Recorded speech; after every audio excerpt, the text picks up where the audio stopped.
Assalamualaikum warahmatullahi wabarakatuh. Hai semuanya, bagaimana kabarnya hari ini?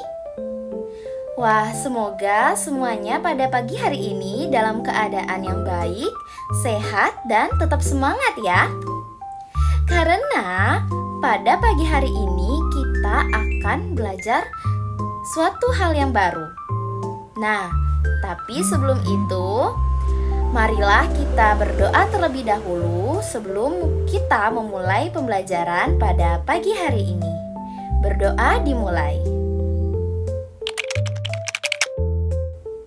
Amin ya rabbal alamin. Berdoa selesai. Jadi, pada pagi hari ini kita akan belajar tentang prosa. Sebelumnya, apakah sudah ada yang tahu atau sudah ada yang pernah mendengar apa itu prosa? Nah, jadi sebelumnya coba angkat tangan terlebih dahulu. Siapa yang suka membaca buku cerita? Coba angkat tangannya. Wah, ternyata banyak sekali ya yang suka membaca cerita. Nah, jadi buku cerita, buku komik itu merupakan contoh dari prosa. Jadi dia itu termasuk ke dalam prosa ya. Terus apa sih itu prosa?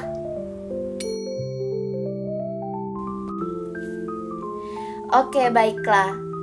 Nah, jadi prosa itu adalah karya sastra yang berbentuk cerita naratif yang bebas dan tidak terikat oleh aturan tertentu seperti puisi.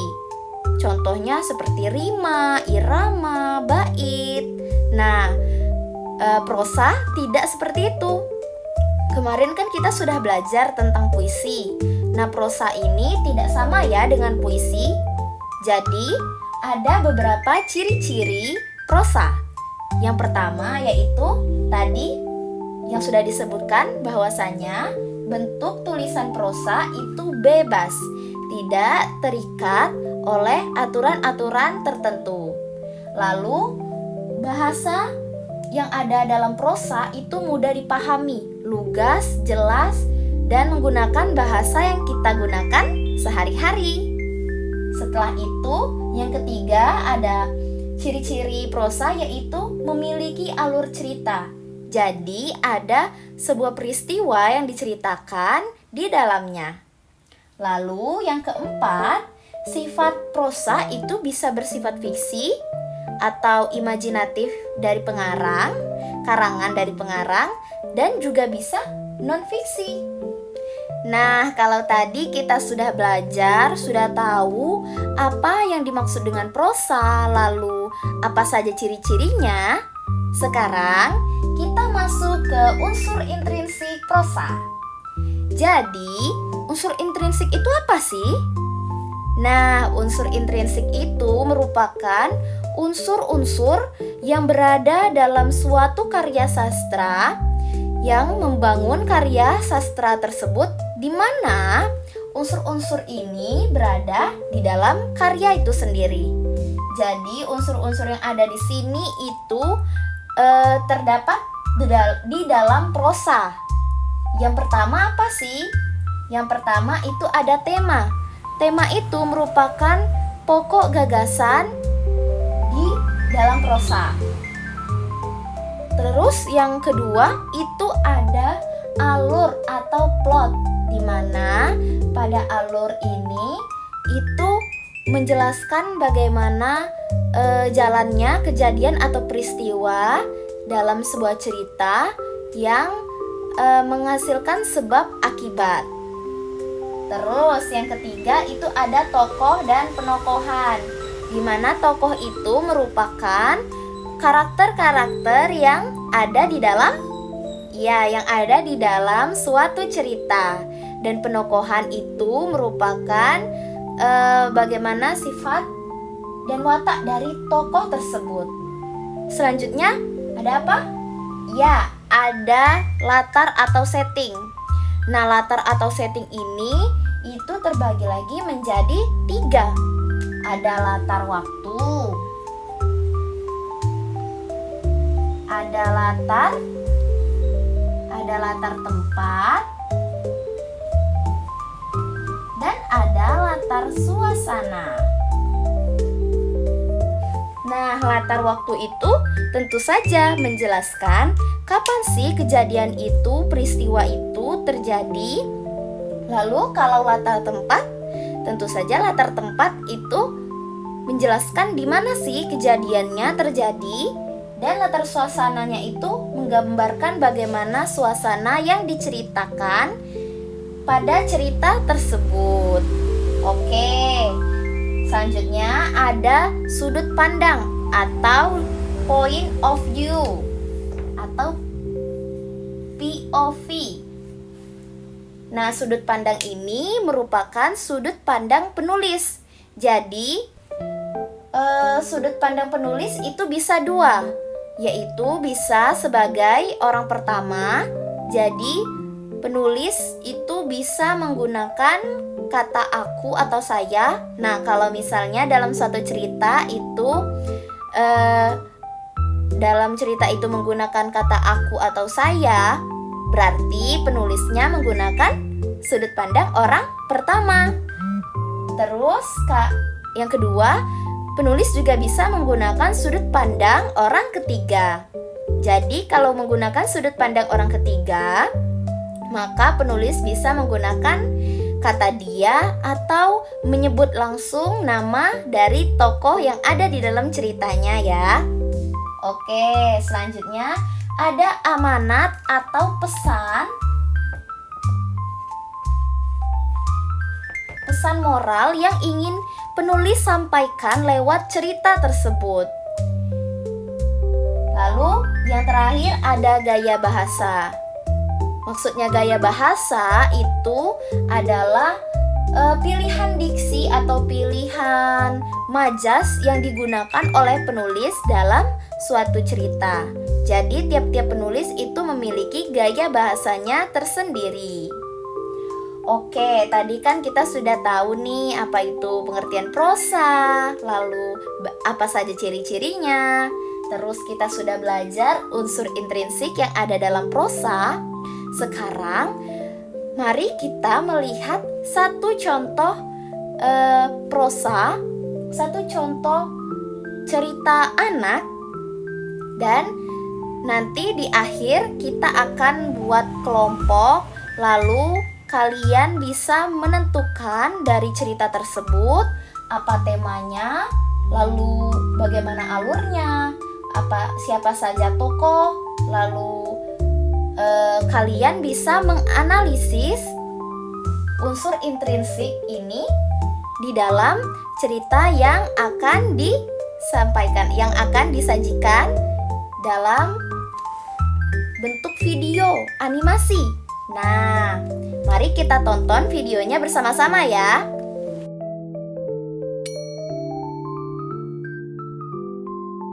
Maya, Nisa, Bagas, dan Dimas merupakan anak-anak yang duduk di kelas 4 SD.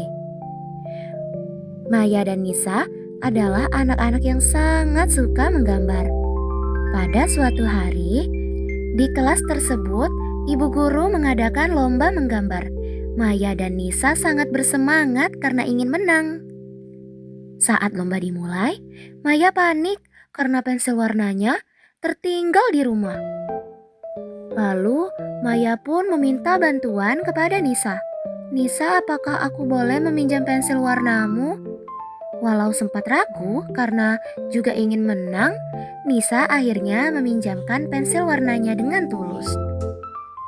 Pada saat mewarnai, karena terburu-buru, Maya mematahkan pensil warna milik Nisa.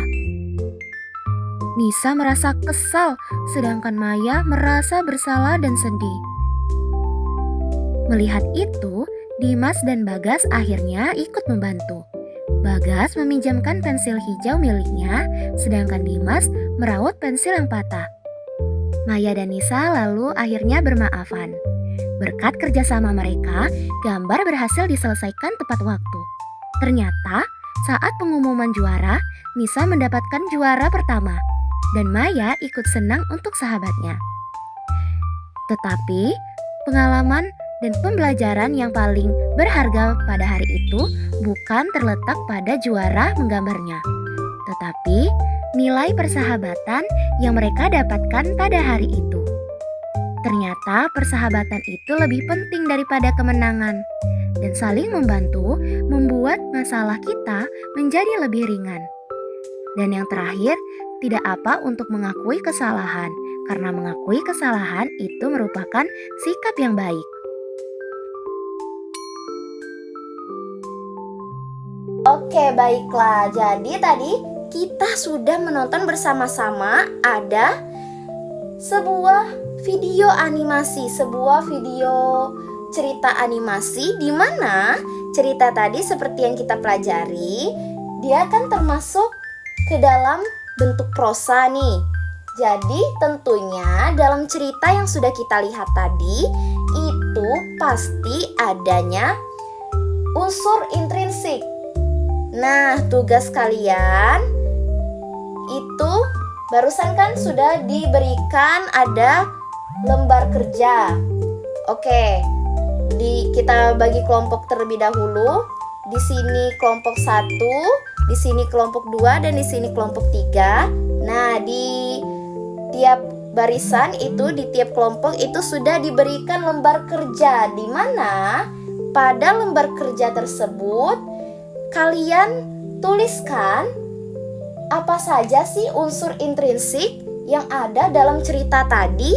Misalnya tokohnya itu siapa, ditulis ya. Lalu ada apa saja tadi? Ada temanya, ada alurnya, dan lain sebagainya. Oke, sekarang silahkan berdiskusi dan menuliskan unsur-unsur intrinsik yang ada pada cerita tadi. Oke, baiklah, karena waktu kita sebentar lagi akan habis, jadi silahkan kumpulkan lembar kerja yang sudah kalian tulis, yang sudah kalian diskusikan bersama kelompok. Tapi sebelum itu, bagi kelompok yang ingin menjelaskan apa saja sih hasil diskusi kalian, apa saja sih unsur intrinsik pada cerita tadi, diperbolehkan untuk mengangkat tangan dan bacakan hasil diskusinya. Oke? Silahkan kepada kelompok 1 berdiri dan jelaskan ya. Wah, sangat tepat dan benar. Ternyata kelompok 1 sudah bisa ya menentukan unsur-unsur intrinsik pada sebuah cerita.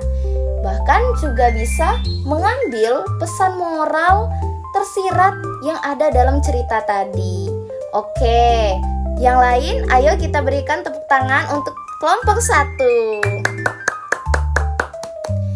Oke, selanjutnya silakan kumpulkan terlebih dahulu lembar kerjanya ke meja depan. Baiklah anak-anak sekalian, sebelum kita tutup pembelajaran kita pada pagi hari ini, coba apakah ada satu anak yang berani angkat tangan dan jelaskan apa saja sih ilmu dan materi yang didapat pada pagi hari ini? Coba angkat tangannya. Oh, silakan Anissa, jelaskan apa yang kamu dapat pada pagi hari ini. Wah, berikan tepuk tangan terlebih dahulu kepada Anissa. Baiklah,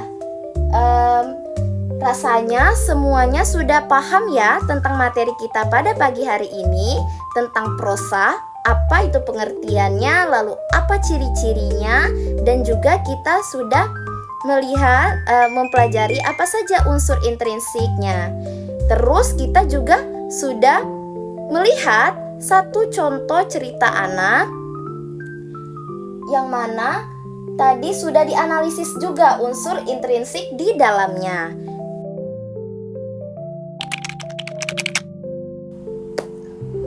Nah, sebagai penutupnya pada pagi hari ini, supaya materi kita ini semakin melekat, bermanfaat dan tidak hilang setelah pembelajaran pada pagi hari ini, kita adakan tugas rumah. Jadi, tugas rumahnya adalah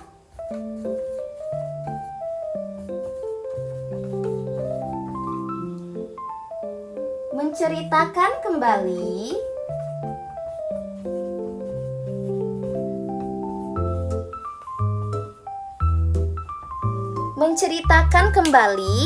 cerita yang ada pada video animasi tadi. Silahkan kalian ceritakan kembali menggunakan bahasa kalian sendiri di rumah masing-masing kepada anggota keluarganya. Jangan lupa sebagai bukti kalian rekam video lalu dikirimkan melalui orang tuanya. Silahkan dikirimkan videonya sebagai bukti bahwa kalian sudah mengerjakan tugas rumah. Baiklah, kita tutup materi pembelajaran kita pada pagi hari ini. Saya akhiri. Wassalamualaikum warahmatullahi wabarakatuh.